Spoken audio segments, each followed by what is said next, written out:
Farmer ID generate नहीं होने के कारण लाभार्थी की संख्या में भारी कमी होने की संभावना है। किसी भी लाभार्थी को फार्मर आईडी नहीं बनाने के कारण इस योजना के लाभ से वंचित नहीं किया गया। हम ये कह रहे हैं कि फार्मर को आगे लाभ नहीं मिलने की संभावना है। जिस प्रकार से आईडी जनरेट करा रहे हैं, प्रयास कर रही है कि हम प्रत्येक गांव में कैंप लगा करके फार्मर आईडी बनाएं और अभियान चल रहा है लगातार सर। जिस फार्मर के नाम पर जमीन नहीं होगा, जो लैंड ओनर नहीं होगा, उसको कैसे लाभ दे पाएंगे? जिनके पास कागज की कुछ समस्या, उनके लिए राजस्व और भूमि सुधार विभाग विशेष अभियान चलाकर समय दिया जा रहा है। विशेष अभियान भी चलाने का काम किया जा रहा है। एक समय सीमा निर्धारित करिए। यथाशीघ्र ये काम हो जाए संपन्न, उसके लिए लगातार प्रयास कर रहे हैं। और फार्मर आईडी तभी बनेगा जब किसान के अपने स्वयं के नाम पर जमाबंदी कायम रहेगा। नमस्कार। अभी आप लोग वीडियो के क्लिप में ये बातें देखे होंगे कि दो मंत्री आपस में झगड़ रहे थे। पक्ष विपक्ष की बातें रखी गई थी सदन में, विधानसभा क्षेत्र में। तो विधानसभा सदन में जब इन बातों को छेड़ा गया, पूछताछ की गई फार्मर आईडी को लेकर के कि फार्मर आईडी रजिस्ट्री जो है जब जनरेट होने की बारी आई, इससे पहले इसके बिना ही लाभ दिया जा रहा था पूरे बिहार को। लेकिन जब से फार्मर आईडी बनाने की प्रक्रिया शुरू की गई है, तब से बहुत ऐसे लाभार्थी हैं, बिहार के किसान हैं, जो फार्मर आईडी से वंचित हो करके इस लाभ को प्राप्त नहीं कर पा रहे हैं। एक दो नहीं, करोड़ों ऐसे व्यक्ति हैं जिनको अभी तक लाभ नहीं मिल पा रहा है, जिनका जनरेट नहीं हो पाया है फार्मर आईडी। तो फार्मर आईडी को लेकर के आप देखे होंगे कि सदन में इस बात पर चर्चा चल रही थी कि ऐसे व्यक्ति जिनके बाप दादा के नाम पर जमीन है, पूर्वजों के नाम पर जमाबंदी कायम है, तो वैसे व्यक्तियों का लाभ कैसे मिलेगा? तो जो अभी सत्ता के मंत्री है, जो पक्ष में है, वो बोले कि पैसा सभी को दिया जा रहा है, चाहे आपके पास फार्मर आईडी जनरेट हुआ हो या नहीं हुआ हो। अभी तक किसी भी लाभार्थी को वंचित नहीं किया गया है। बट ये सच्चाई नहीं है। सच्चाई ये है कि बहुत ऐसे लाभार्थी हैं जिनको पहले पैसा दिया जाता था, बट अब 21वीं किस्त 20वीं किस्त तक आपका पैसा उन व्यक्तियों के खाते में नहीं आ पाया है। इसका सीधा सीधा असर दिखाई दे रहा है कि गवर्नमेंट चाहती है कि फार्मर आईडी के माध्यम से ऐसे व्यक्तियों की नाम कटे जिनको लाभ वो देना नहीं चाहते हैं। इसीलिए इस प्रक्रिया को लागू की गई है। विपक्ष के नेता, विपक्ष के मंत्री ये पूछे कि आप कैसे इन व्यक्तियों को लाभ देंगे और कब तक देंगे, समय निर्धारित करें कि बिना फार्मर आईडी के भी आप उनको लाभ दे सकते हैं। इस पर सदन में बहुत सारी चर्चाएं चली, लेकिन मैं आपको स्पष्ट कर दूं, आश्वस्त कर दूं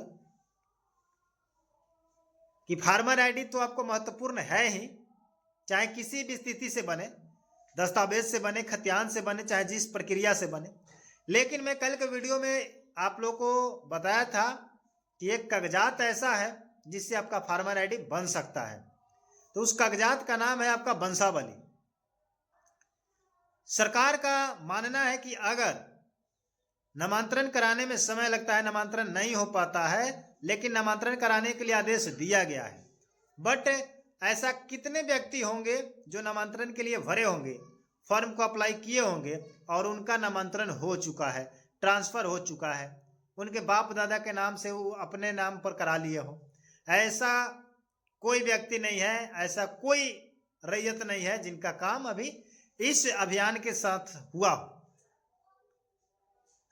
तो एक यही प्रक्रिया है कि अगर आप वंशावली के आधार पर अगर जनरेट करते हैं फार्मर आईडी को, तो बिहार के कोने कोने में हर व्यक्ति को यह लाभ प्राप्त हो सकता है, अगर आप देना चाहें तो। अगर नहीं देना चाहते हैं तो इसके लिए कोई ऑप्शन नहीं है, क्योंकि नो का कोई ऑप्शन नहीं होता है। नॉट अवेलेबल का कोई ऑप्शन नहीं है। अगर मन है, इच्छा है, अगर आप सुचारू ढंग से राजनीति करना चाहते हैं, सुचारू ढंग से जनता को चलाना चाहते हैं, इस राज्य को परिचालन करना चाहते हैं, तो आप चाहे तो कितना भी परिस्थिति कठिनाई कितना भी आ जाए, आप उस चीज को सुधार सकते हैं, आप उस चीज को बदल सकते हैं। आपके हाथों में कंट्रोल है, आपके हाथों में पावर है। आप चाहें तो कुछ भी हो सकता है, आप अगर चाहेंगे तो। अगर आप नहीं चाहते हैं कि बिहार की जनता सुख सुविधा के साथ शांति से अपना जीवन को यापन करे, कृषि का काम करे, किसान अपना जीवन यापन करे, आगे बढ़े, तो नहीं हो सकता है। अगर आप चाहेंगे तो बढ़ सकता है, क्योंकि आप उसको अनेकों तरह की योजनाएं ला करके दे सकते हैं। बट आपके गवर्नमेंट में क्या है कि जब तक ये चीज ना है तो ये नहीं मिलेगा, वो नहीं है तो वो नहीं मिलेगा, ये नहीं है तो ऐसा नहीं होगा। कहीं ना कहीं एक सिलसिला ऐसा जारी किया जाता है जिससे किसान परेशान हो जाता है और लाभ से वंचित रह जाता है। तो ऐसे स्थिति को देखते हुए आप लोग क्या कहना चाहते हैं, कमेंट सेक्शन में जरूर बताइएगा। कि वंशावली के आधार पर बने